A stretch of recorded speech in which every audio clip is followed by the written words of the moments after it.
My husband threw me out and kept all our assets, just to give them to his mistress.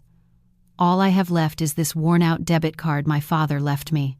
I thought the balance was 0, but it ended up shocking the bank manager.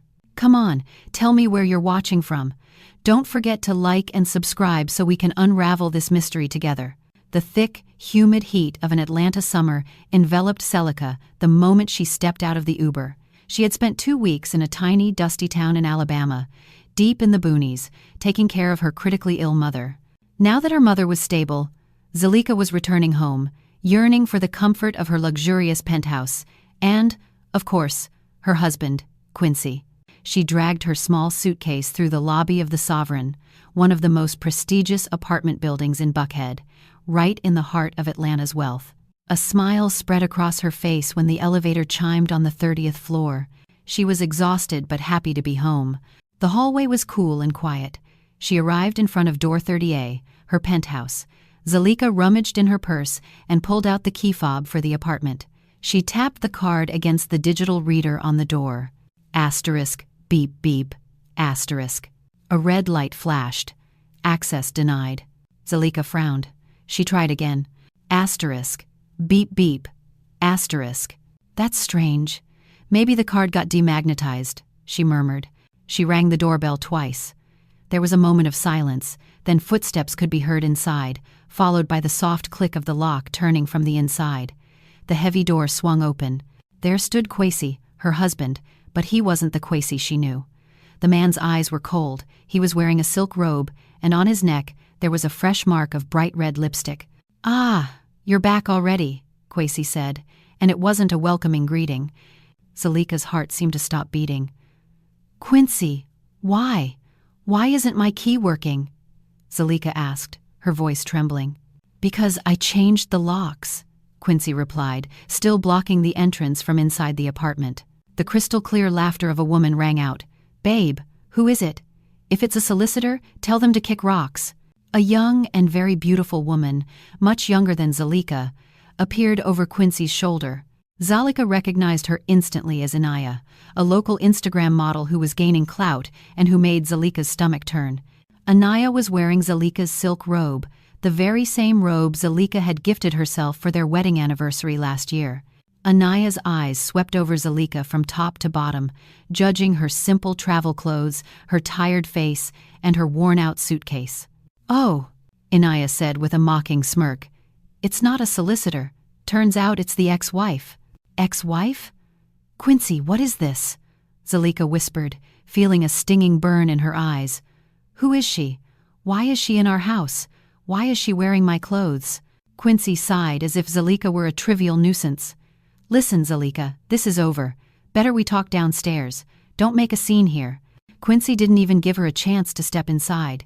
He stepped out into the hallway, closing the door behind him, leaving Inaya smiling smugly on the inside. Quincy didn't speak at all while they rode down in the elevator. Zalika was petrified. Her brain wasn't capable of processing what had just happened. The smell of Inaya's perfume, an expensive scent that wasn't to her taste at all, lingered faintly on Quincy's robe. The elevator chimed, opening into the busy lobby. It was evening rush hour. A few other residents looked at them with curiosity. Quincy walked quickly toward a corner of the lobby, somewhat secluded near a large floor-to-ceiling window overlooking Peachtree Road. Zalika followed him like a robot. "Quincy, explain this to me," Zalika demanded. Her voice was barely audible. "What is there to explain?" Quincy said coldly. "Is it not clear? You and I are done. Finished. Just like that. After 10 years? After I took care of your mother after her stroke last year? After building with you from ground zero?" Quincy let out a cynical laugh. "Building with me from ground zero? Don't be ridiculous, Zalika. I am successful thanks to my hard work. You're just a burden, especially after you spent so much time taking care of your mama in that country town. You forgot your duties as a wife." "My duties? Yes, look at you." Quincy pointed at Zalika with disgust. "Disheveled, unkempt. I am a major developer. I need a partner on my level, not a housewife like you." Zalika's jaw dropped. The man in front of her seemed like a complete stranger. "Inaya, so it's been going on this whole time." "Yeah. We've been together a year," Quincy said without a shred of guilt, "and she understands me much better."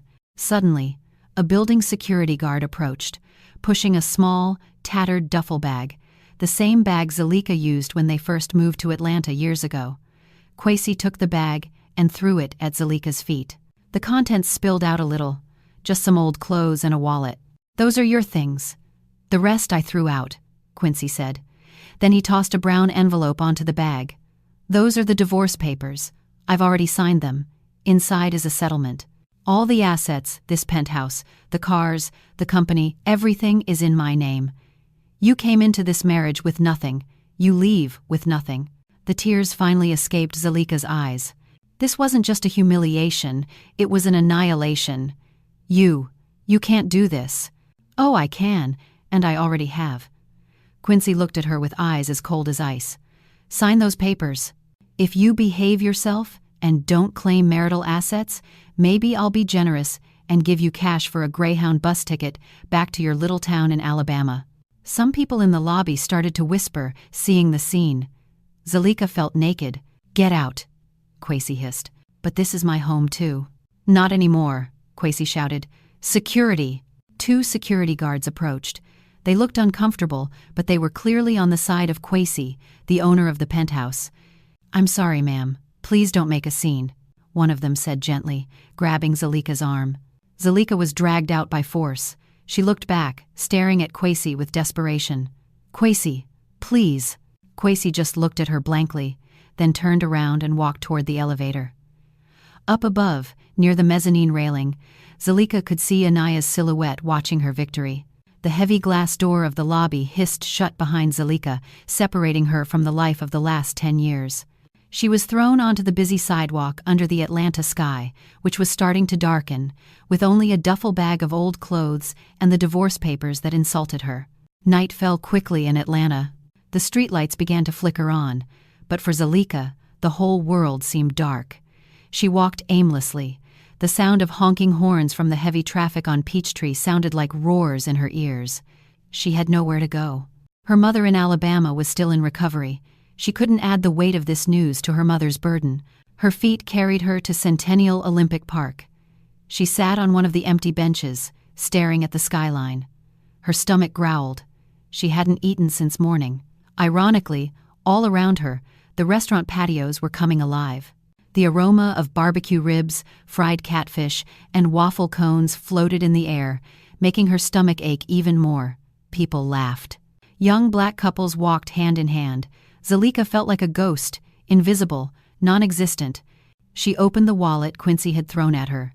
Inside was about $10 in cash, not even enough for a night in a cheap motel on the outskirts. She pulled out her phone. The battery was at 5%. She rushed to open the mobile banking app for their joint account. Balance, 0. Quincy had cleaned her out, draining every dollar they had together, which also included the savings Zalika had before getting married. A cold, heavy despair wrapped around her. It was over. She was truly at rock bottom. She would be homeless tonight. Tears fell without making a sound. She looked down at the contents of her wallet again.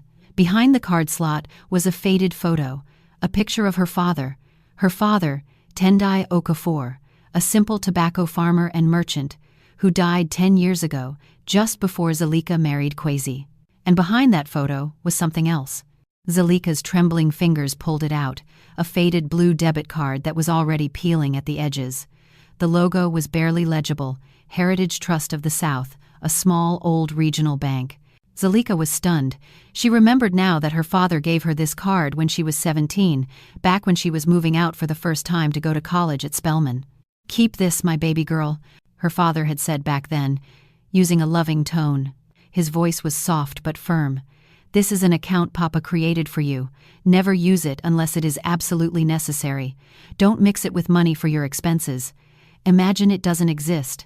"How much is in it, Papa?" she had asked curiously. Her father just smiled mysteriously. "Enough to be an anchor. If you ever feel like your ship is going to sink, use this. But as long as you can sail, don't touch this anchor."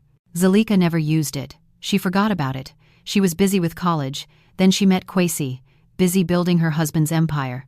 She always thought the account would have at most a few $100s, the remainder of some allowance that wasn't used. But tonight her ship wasn't just going to sink. Her ship was already blown to pieces. She held the card tight. The $10 in her wallet wasn't enough for anything, but maybe the rest of her father's money would be enough to buy a bus ticket back to Alabama. A small hope, as thin as a thread, began to light up in her tight chest. Zalika didn't sleep all night. She took shelter under the awning of a closed shop, hugging her duffel bag tight, waiting for morning to come. She was dirty, hungry, and scared, but the faded card felt warm in her hand. At 8 a.m., she was already standing in front of the branch of Heritage Trust of the South on a side street in downtown Atlanta. The place was exactly as she remembered from her childhood visits, an old stone building that seemed anchored in the past, far from the impression of the modern glass and steel banks where Quincy kept his money. Inside, the atmosphere was quiet. There were only 2 tellers and a customer service desk. The smell of old paper and dust dominated the room. Zalika took a number. She was the only customer. She was called to the customer service desk, manned by a young man in a white shirt. His name tag read, Kofi. "Good morning, ma'am. How can I help you?" Kofi was polite, though his eyes showed a bit of confusion seeing Zalika's somewhat disheveled appearance. "Good morning." Zalika's voice was hoarse. I want to check the balance, but the card is very old. I've also forgotten the PIN." Zalika handed over the faded blue card. Kofi took it. He turned the card over, frowning. "Wow, ma'am, this card is ancient. This is our old logo. Can it still be used?" Zalika asked anxiously. "I'll check, ma'am." Kofi took Zalika's ID, matching the name Zalika Okofor. He started typing on his computer. The system seemed slow. Kofi typed, clicked, and then frowned again. That's strange," he murmured. "What's wrong?" Zalika's heart beat wildly. "The data isn't coming up directly, ma'am. Our legacy system is sometimes a little slow. It seems this account is in an inactive or dormant state. How long has it been since there were transactions?" "Maybe 10 years," Zalika replied hesitantly. Kofi's eyes went wide. 20 years? One moment, ma'am. I'm going to try accessing the manual server." His fingers danced over the keyboard again. His computer screen flickered, showing rows of green code that Zalika didn't understand. Silence. Only the sound of the keyboard and the noisy air conditioning could be heard. Zalika bit her lip. Asterisk. It's over asterisk, she thought. Surely the account has been closed, the money lost. Kofi scratched his head. How odd. The balance isn't reading, ma'am, but there is a sort of flag. An alert on this account. A high-level alert. Alert? Does that mean I have debt? Zalika panicked. No, not debt. I've never seen a code like this. One moment, ma'am. Kofi typed a series of commands. The computer seemed to think for a moment. Then on Kofi's screen, something appeared. Kofi's face, which was relaxed before, suddenly changed. He went pale, his eyes opened wide, glued to the monitor. "Mr. Kofi!" Zalika called out. Kofi didn't answer. He seemed frozen. He reread what was on the screen. His mouth opened slightly. Kofi swallowed hard. Suddenly, he stood up from his chair so fast that the chair flew backward, making a loud screech. "Mr. Zuberi, Mr. Director." Kofi's voice was shrill, breaking the silence of the small bank. He didn't care about Zalika anymore. His eyes were still glued with horror to the screen. A middle-aged black man with a stern look, Mr. Zuberi, the branch manager, stepped out of his office. "What is it, Kofi? Don't shout like that. There are customers." Mr. Zuberi scolded. His tone was flat. "I'm sorry, sir, but you have to see this." Kofi pointed at the screen with a trembling hand. Account in the name of Zalika Okofor, inheritance from her father, Tendai Okofor. Mr. Zuberi sighed, annoyed at being interrupted, and walked toward Kofi's desk, preparing to lecture his young employee. He glanced at the screen, and then he froze. His professional, rigid face crumbled in an instant. His expression changed from annoyance to confusion and then to a deathly pallor. He looked at the screen, then looked at Zalika, and then back at the screen. "Ma'am, Mrs. Zalika Okofor?" Mr. Zuberi asked. His voice, previously firm, was now trembling. "Yes, sir," Zalika whispered, scared. What's wrong? Was my father a criminal? Kofi, Mr. Zuberi ordered. Close your window quickly. Put up the closed sign. Take Mrs. Zalika to my office right now. Don't let anyone see this screen. The order was so urgent and full of panic that Zalika jumped. Kofi, stuttering, immediately put up the closed sign and turned off his monitor. Come with me, ma'am, Kofi said, now treating Zalika with immense respect, almost with fear. In Mr. Zuberi's cramped office, the door was locked instantly. Mr. Zuberi paced from one side to the other for a moment before finally sitting in his chair. His hands shook slightly as he turned on his desk computer. Excuse me, ma'am, you caught us by surprise, Mr. Zuberi said. Actually, what is happening, sir? Did my father leave a huge debt? Zalika asked. Her voice was on the verge of breaking into tears. Debt. Mr. Zuberi let out a nervous chuckle. No, ma'am, far from it. He turned his computer monitor towards Zalika. Kofi, who was standing in the room, pointed at the screen, holding his breath. Ma'am, look at this quickly. The screen didn't show a balance in dollars. The screen showed an ownership structure diagram. Ma'am, Mr. Zuberi said, his voice low with astonishment, this account is not a normal savings account. This is a master account connected to a limited liability company, a corporation. Zalika frowned. Corporation LLC. Correct, called Okofor Legacy Holdings LLC. This company was founded by your father, Tendai Okofor, in 1998 and was left inactive exactly 20 years ago. But my father was just a tobacco salesman. That is what he wanted people to know, ma'am, Mr. Zuberi interrupted. Your father seems he wasn't just a salesman. He was a land broker, a genius one at that. Mr. Zuberi clicked on a tab on the screen. The title was List of Assets, OK, for Legacy Holdings, LLC. Mr. Zuberi continued reading the contents. It is the legal owner of 2,000 acres of pecan groves and farmland in South Georgia, all under this deed. The sole ownership was transferred completely to you as the heir, with a special clause. What clause? Zalika whispered. This company activates automatically, and all its assets become accessible to the heir only if the heir accesses this master account in a desperate situation, or if the balance of their personal account is zero. Zalika's jaw dropped. Her father had predicted this. She looked at the row of numbers on the screen.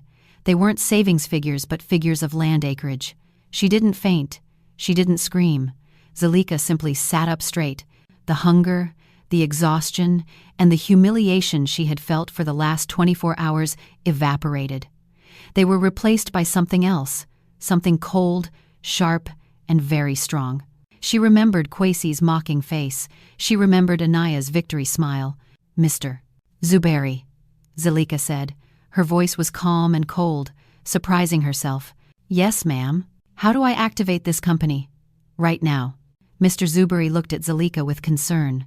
The reaction of the woman in front of him was totally unexpected. She wasn't crying. She wasn't screaming with joy. Her eyes, swollen from crying the night before, now hardened. She stared at the computer screen with a cold, terrifying focus. Mr. Zuberi, Zalika repeated. Her voice was steady.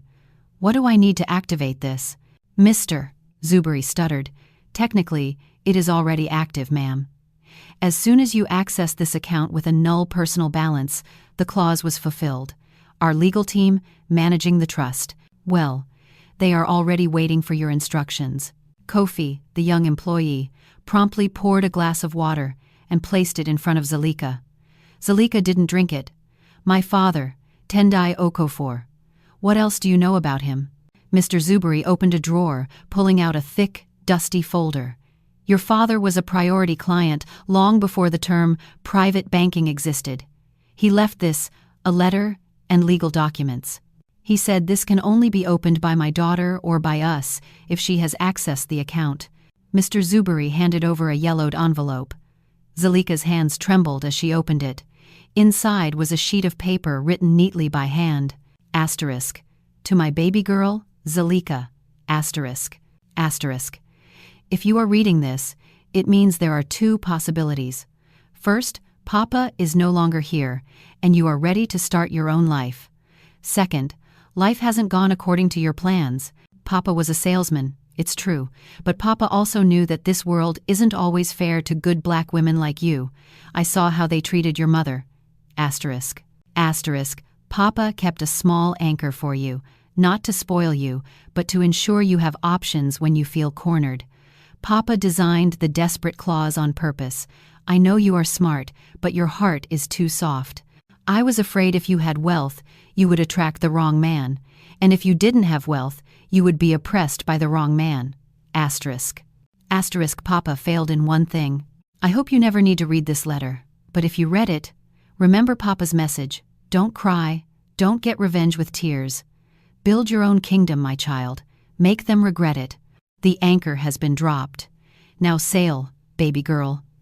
Asterisk. Asterisk. Love, Papa. Asterisk. The tears she had been holding back finally fell. They weren't tears of sadness, but of understanding. Her father, the simple salesman, had seen the future.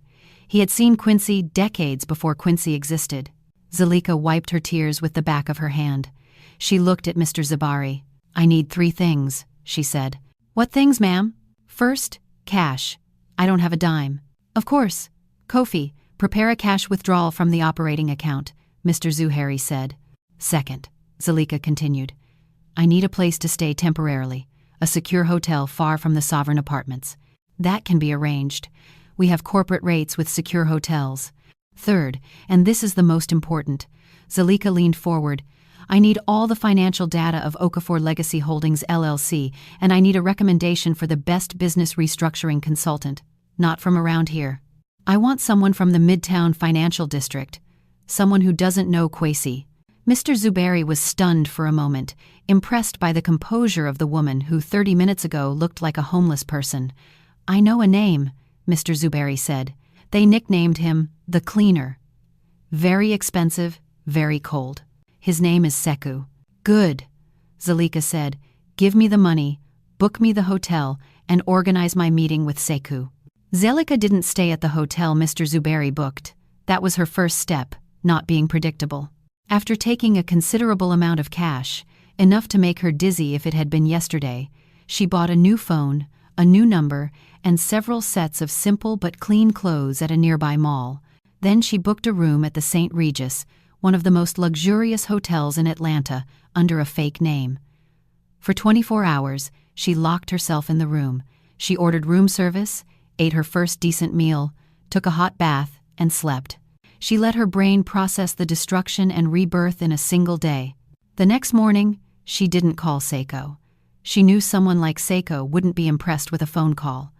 Zalika went to the financial district in Midtown. Seku's office was in one of the skyscrapers, minimalist, cold, all glass and steel. Zalika, in her new clothes, simple but neat, contrasted with the setting. I want to see Mr. Seku. I don't have an appointment, she told the receptionist. Mr. Seku is busy, ma'am. His schedule is full for the next 2 months. Tell him, Zalika said calmly.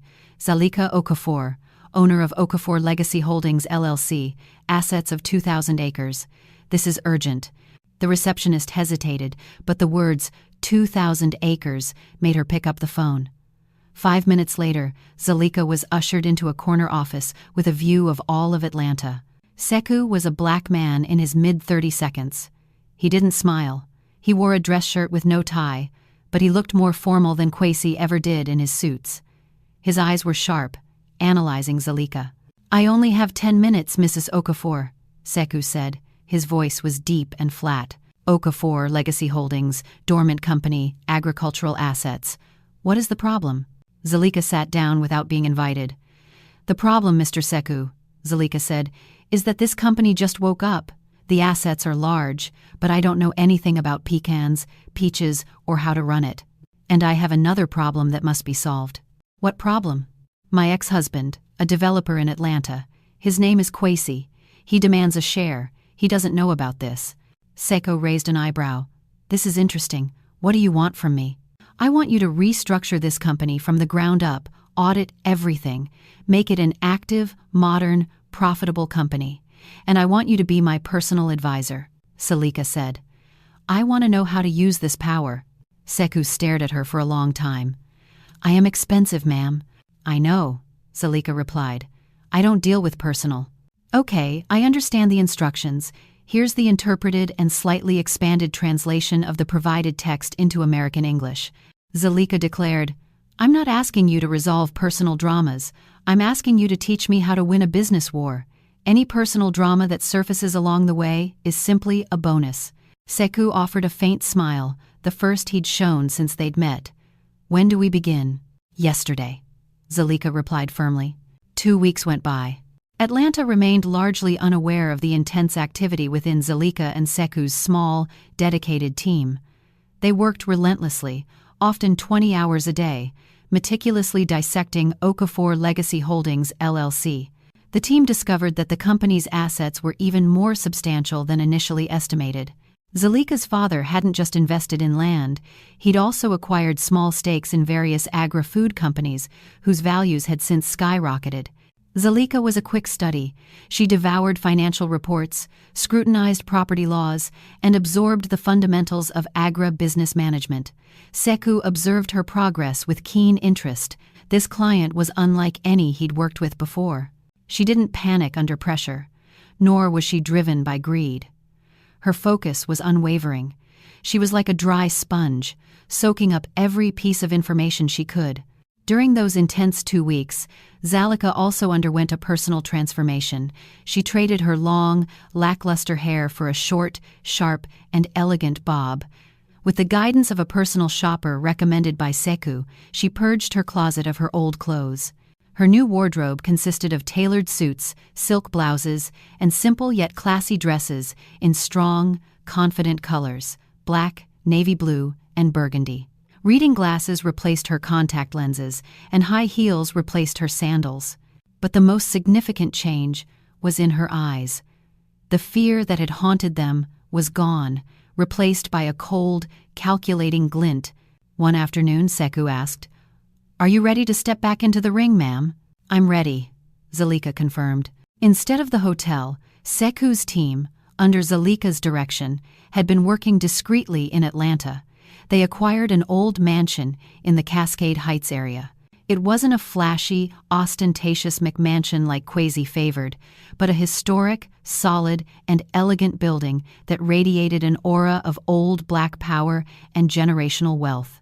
The house had been purchased with cash.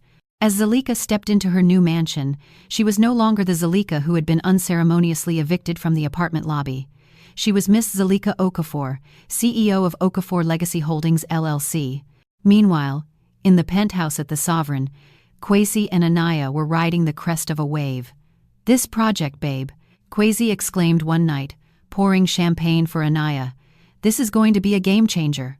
Flush with a sense of invincibility after managing to kick Zalika out, Quincy's construction business was aggressively searching for new opportunities. "I have inside information," he said, his eyes gleaming with greed. "There's prime land, thousands of acres down in South Georgia, about to hit the market. They're planning a luxury development. I have to land that construction contract." Inaya, more interested in capturing the perfect selfie with her champagne glass, only half listened. "Oh, yeah, great. Does that mean our wedding can be in Turks and Caicos? And I want that new Birkin bag, the crocodile skin one." "Sure, whatever you want," Quincy replied, but deep down, he felt a prickle of anxiety. To secure such a large project, he needed a substantial capital injection. He needed investors. The truth was, his company was carrying a considerable amount of debt to finance their lavish lifestyle. "I'll set up meetings with all the likely investors," Quincy murmured a few days later. Soon after, Quincy began hearing whispers in Atlanta business circles. "Have you heard?" an acquaintance asked. "There's a new player in town, investing like crazy. Bought a mansion in Cascade, cash. Brought in a consultant from Midtown. That guy Seku, the cleaner." "What was the name of the company?" Again, Quincy frowned. "Interesting. What's the company name?"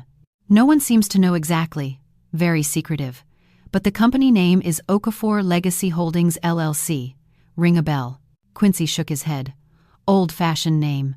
Probably some old money folks finally waking up to their assets. This is an opportunity."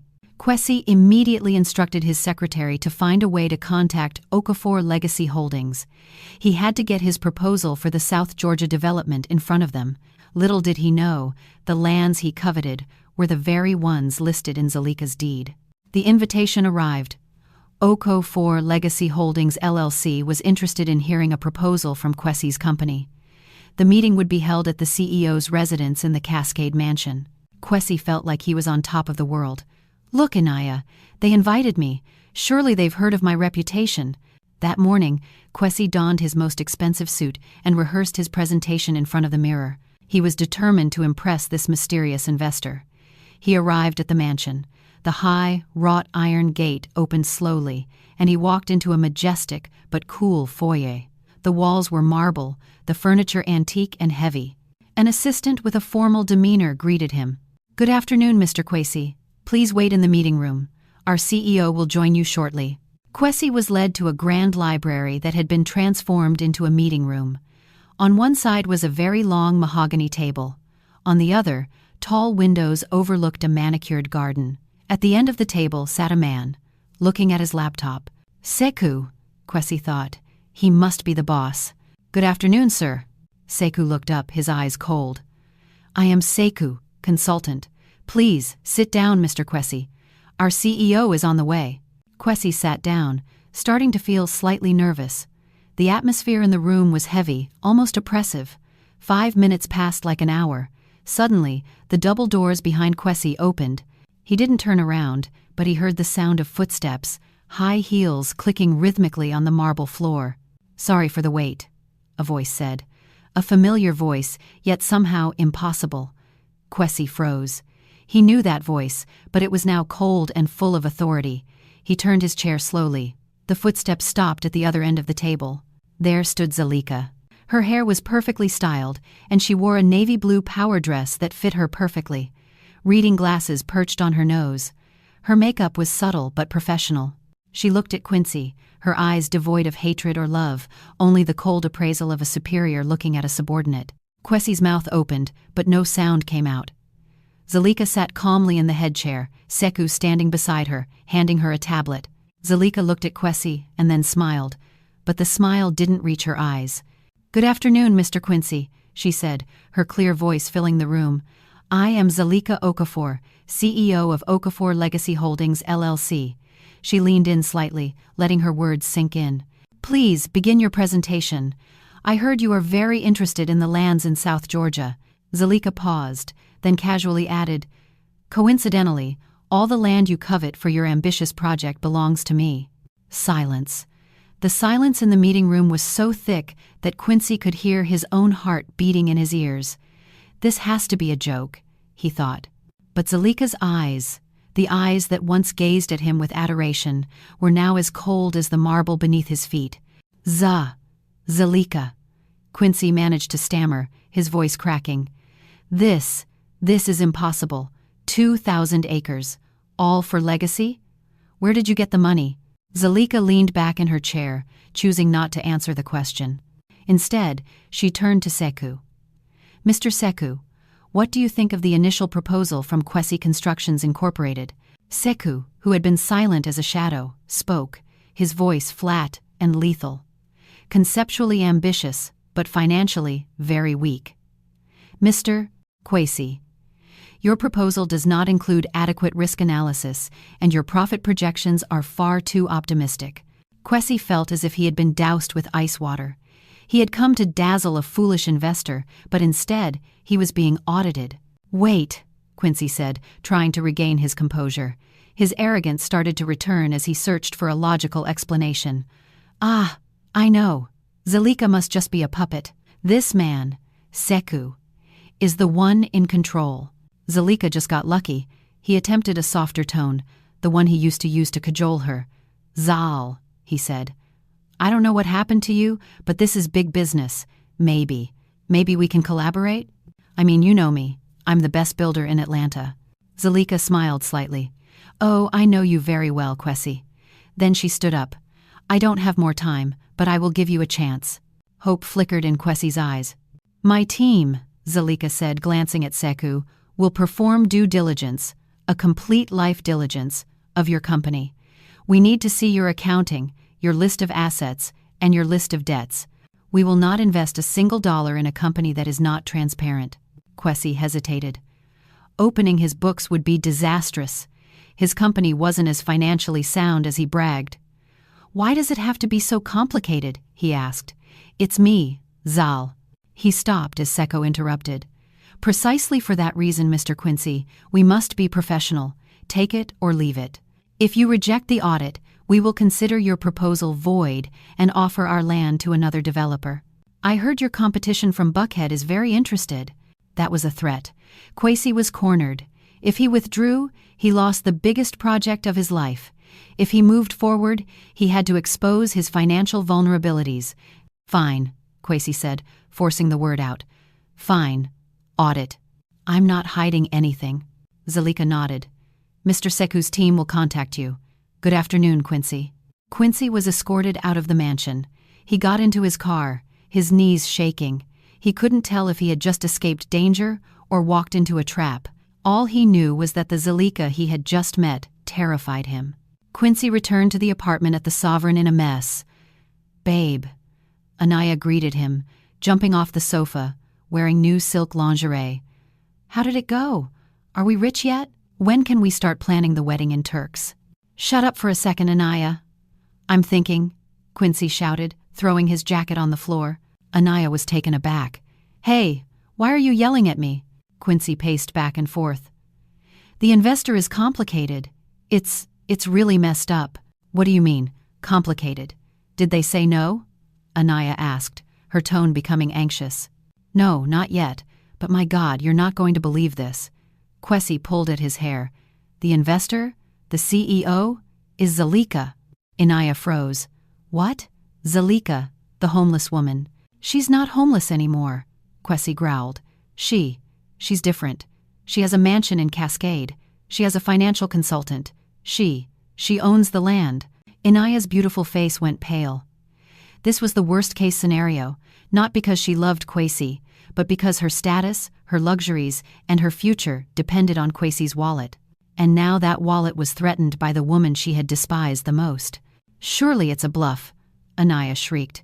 "She can't be that smart. Surely she hooked up with some old rich man. Yes, that's it. She's a kept woman." Quincy wasn't listening. "She wants to audit my company. What am I going to do?" Inaya's panic turned to anger. "That woman!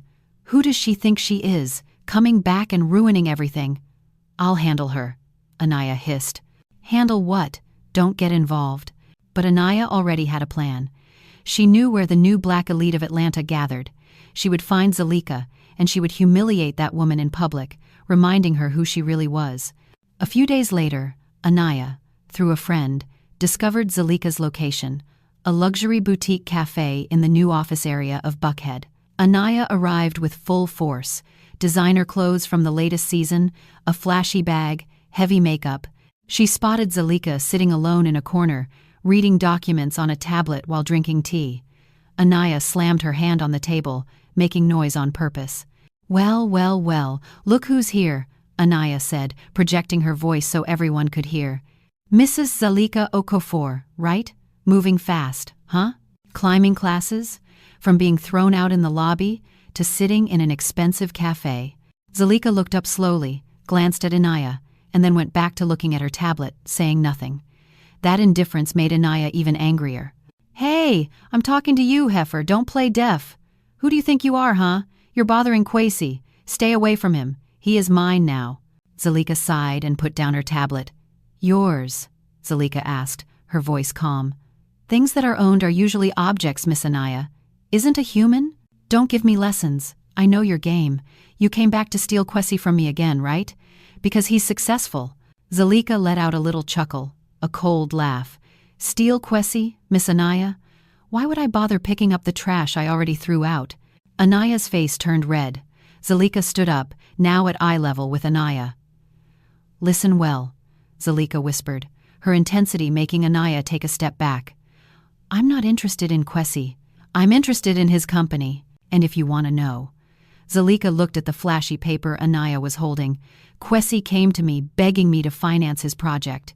He isn't even capable of paying for your lifestyle without begging me. Liar."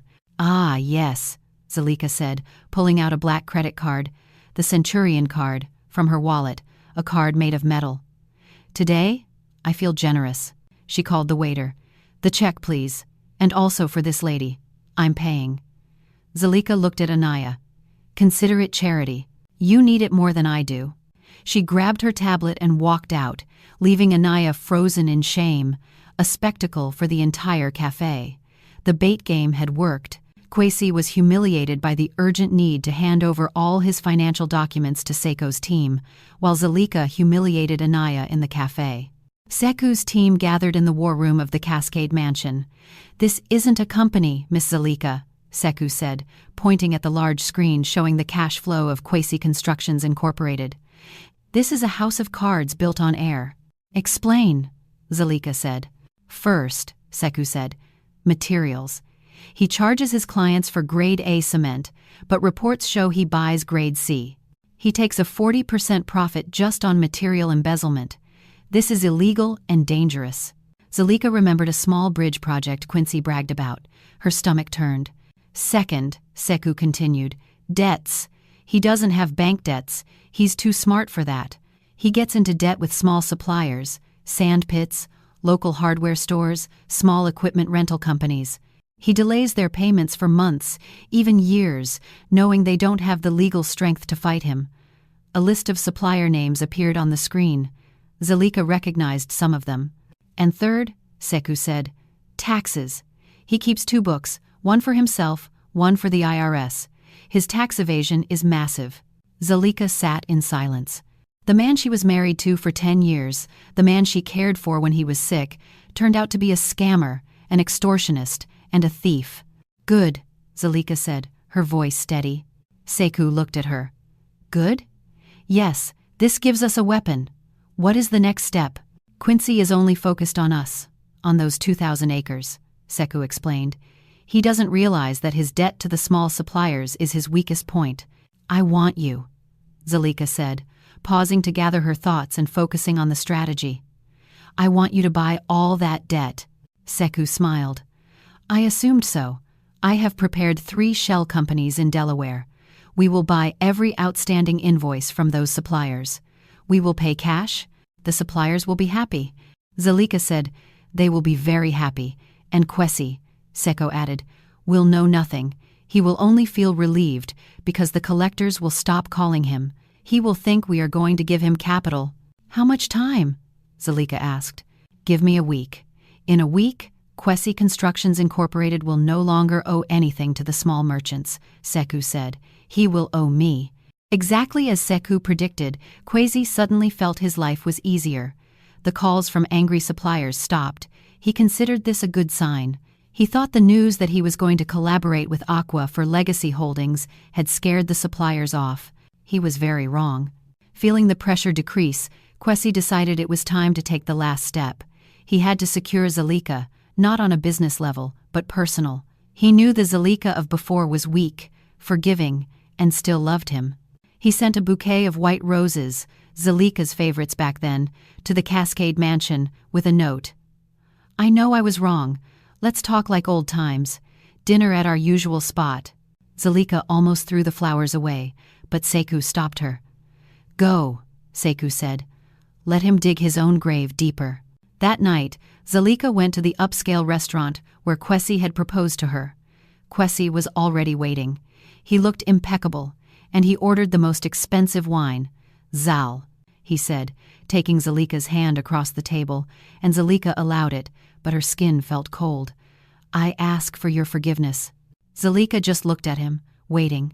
"I know I was very wrong," Quincy continued, his eyes getting misty. His performance was perfect.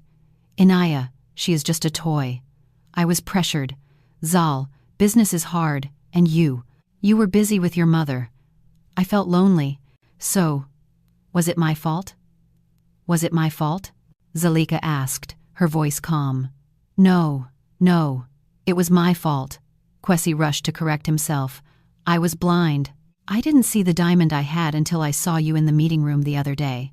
I realized how fantastic you are. We can be the best team, Zal." Quincy leaned in. "I've already left Inaya. She's already out of the apartment. It was a lie. Inaya was shopping with his credit card at that very moment. We can start over, Quincy whispered. We will dominate Atlanta, you with your land, me with my expertise. Forget Seku. You don't need him. You only need me. Zalika withdrew her hand slowly. Your seduction is good, Quincy, better than your business presentation, she said coldly. Quincy was surprised. Maybe you're right, Zalika continued, as if thinking. Quincy had hope again. We really have to fix this, but I can't mix personal and business. Sure. Let's finish the business matter first, Zalika said. I've already seen the result of your audit. And, Quincy asked anxiously, and we need to talk seriously, Zalika said. Tomorrow in my office at 10 o'clock a.m. Bring your lawyer if necessary. Once that is over, then we can talk about us. Zalika stood up, leaving Quincy with a bottle of expensive wine and a sly smile, thinking he had just won. At 10 a.m., in the meeting room of the mansion, Quincy arrived alone, without a lawyer. He brought another bouquet of roses. He was very confident. He thought this meeting was just a formality, before he and Zalika reconciled. He entered the room. The atmosphere was far from romantic. Zalika was already seated in the head chair. Seku was standing beside her. On the long mahogany table, there were no coffee cups, but stacks of thick legal documents. Zal, babe, Quincy greeted, trying to break the ice with the flowers. Sit down, Quincy, Zalika said, her voice cutting. Quincy sat, his smile faltering. Let's get to the point, Zalika said. Mr. Seku. Seku stepped forward, placing a binder of documents in front of Quincy. Mr. Quincy, this is the list of debts of Quincy Constructions Incorporated, Seku said. To Garcia Aggregates, a total of $100,000. To the Bolt Hardware, $50,000. To Iberian Machinery, $200,000. And so on.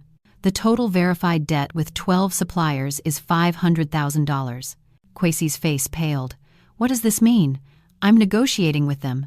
They no longer need negotiation, Zalika interrupted. Because everyone has been paid in full. Quincy looked at Zalika, confused. Paid by whom? Zalika pointed to herself. By me. Seku pushed the second binder of documents forward. Through 3 investment companies affiliated with Okofor Legacy Holdings LLC, we have acquired and bought all those outstanding invoices. Copies of the debt assignment deeds are in front of you. Quincy opened the first sheet. His heart seemed to stop. In other words, Quincy. Zalika leaned in, looking directly into the eyes of the man who had destroyed her.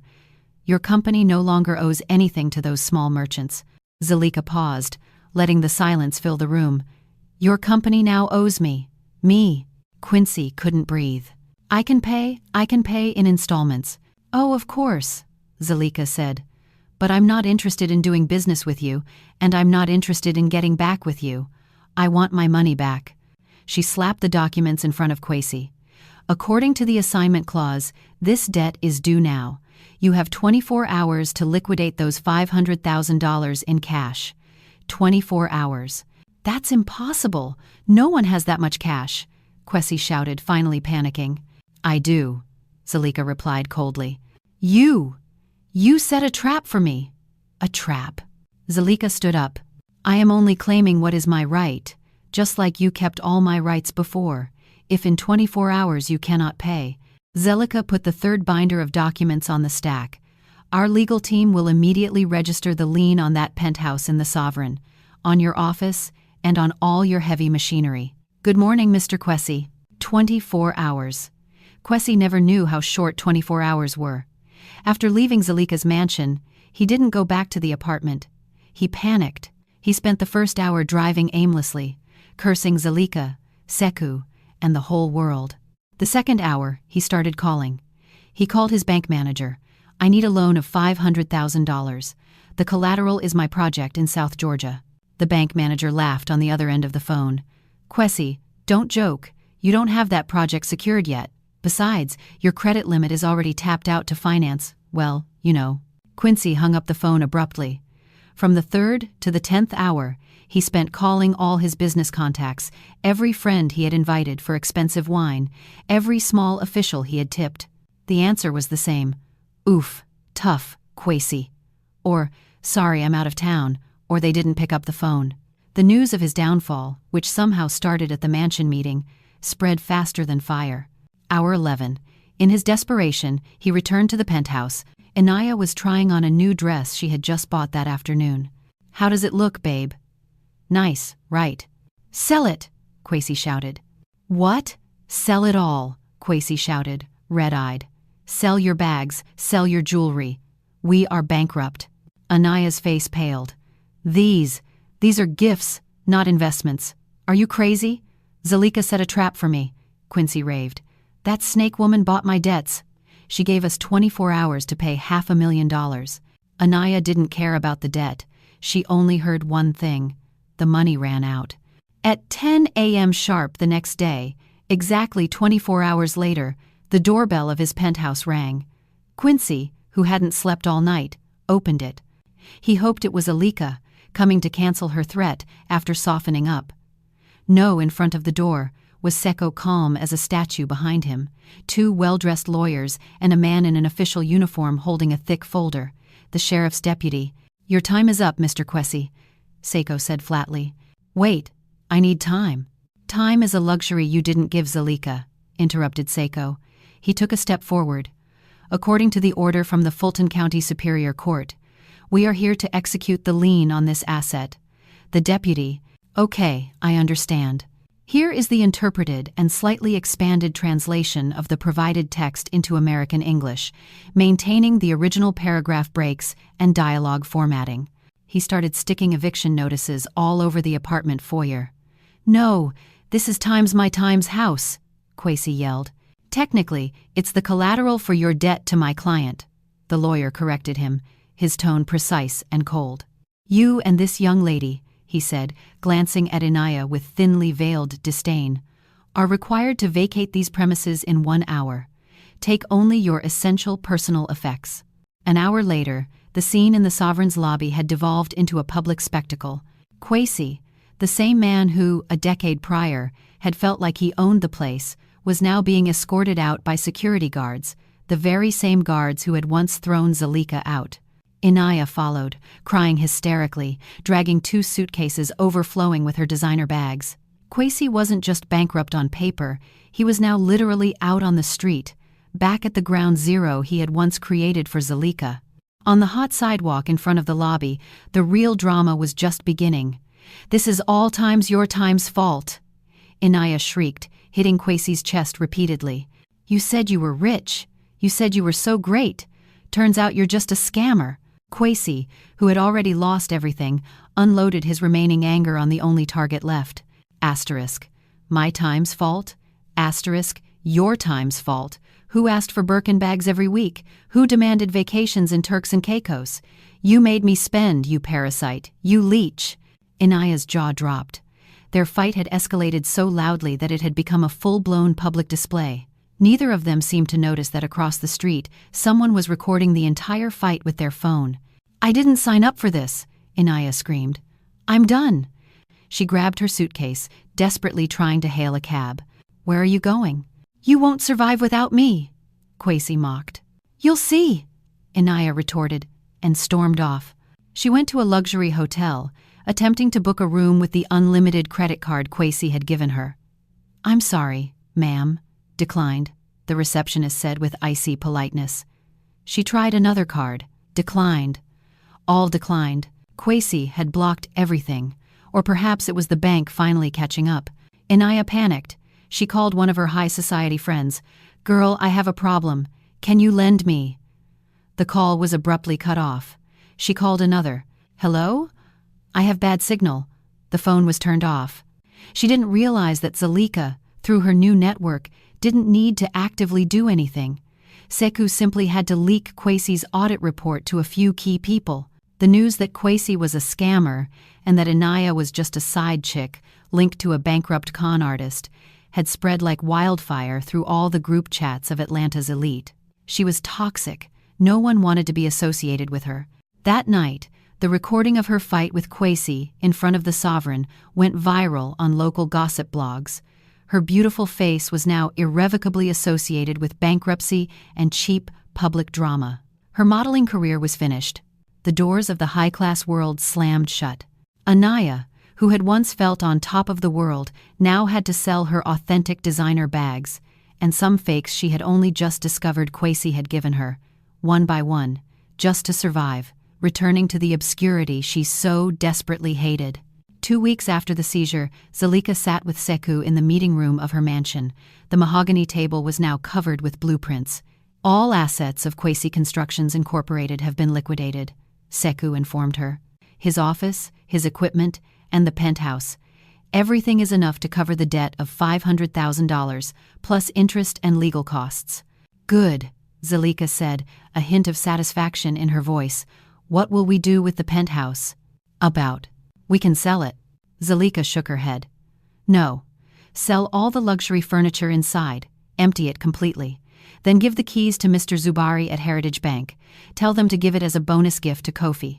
Seku raised an eyebrow, a little surprised by the touch of cynical humor. Kofi, the bank teller?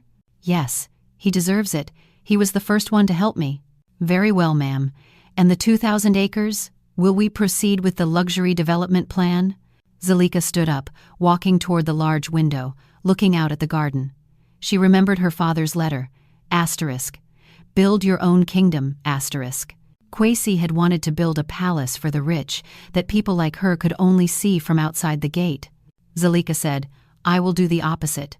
She went back to the table and pointed at the new blueprints. I am going to build homes. She declared that Okofor Legacy Holdings LLC would use the first 250 acres to build dignified, subsidized housing, complete with a school and a small medical center. For whom? Seku asked, now genuinely interested. For the workers in our pecan groves, and for the owners of the small suppliers who were almost destroyed by Quincy. They will have priority and special discounts.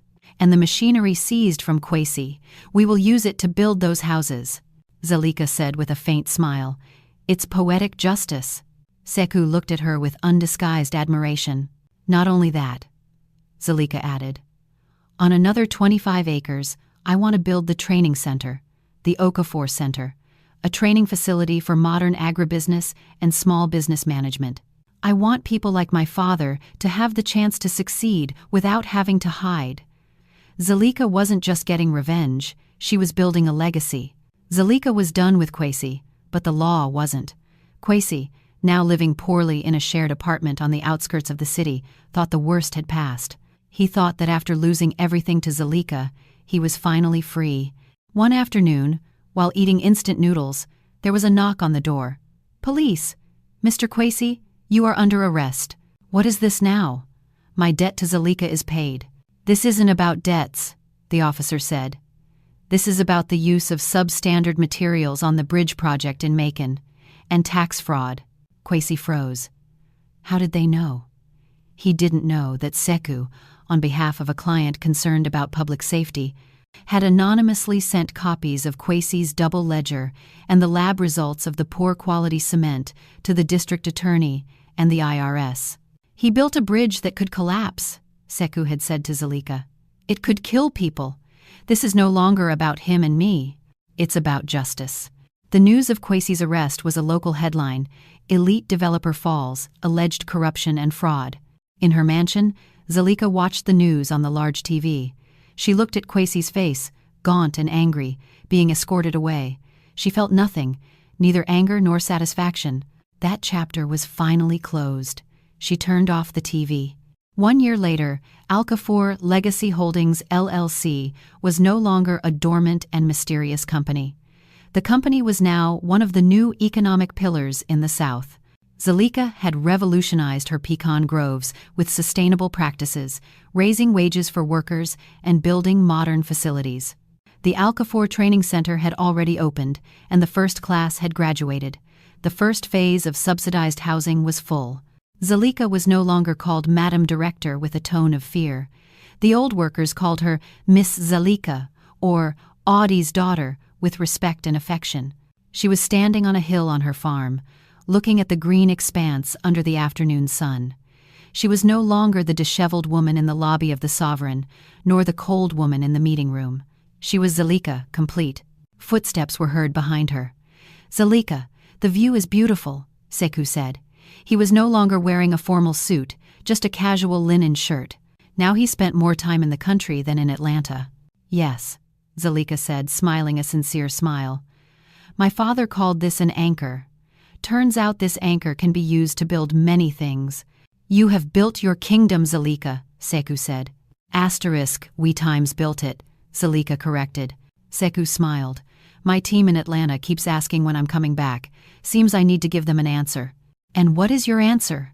Zalika asked, looking at him. Seku didn't answer with words. He took a step forward, looked at Zalika, and then held out his hand. I am no longer needed as a consultant. Zalika replied, accepting his hand. The cleaner? They said no. Now I need you as a partner. Quote, they stood there watching the sunset over their kingdom. A kingdom that wasn't built on greed or lies, but on the rubble of betrayal, and raised again with the foundations of justice and a new legacy. Did you like the story? And which city are you listening from? Let's meet in the comments. If you liked the story, you can support me by sending a super thanks, so I can keep bringing more stories like this. Thank you so much for your sweet support. I'm looking forward to your comments on the story. On the screen, you can see 2 new life stories that I highly recommend. There's so much more on my channel. Don't forget to subscribe. See you in the next life story with love and respect.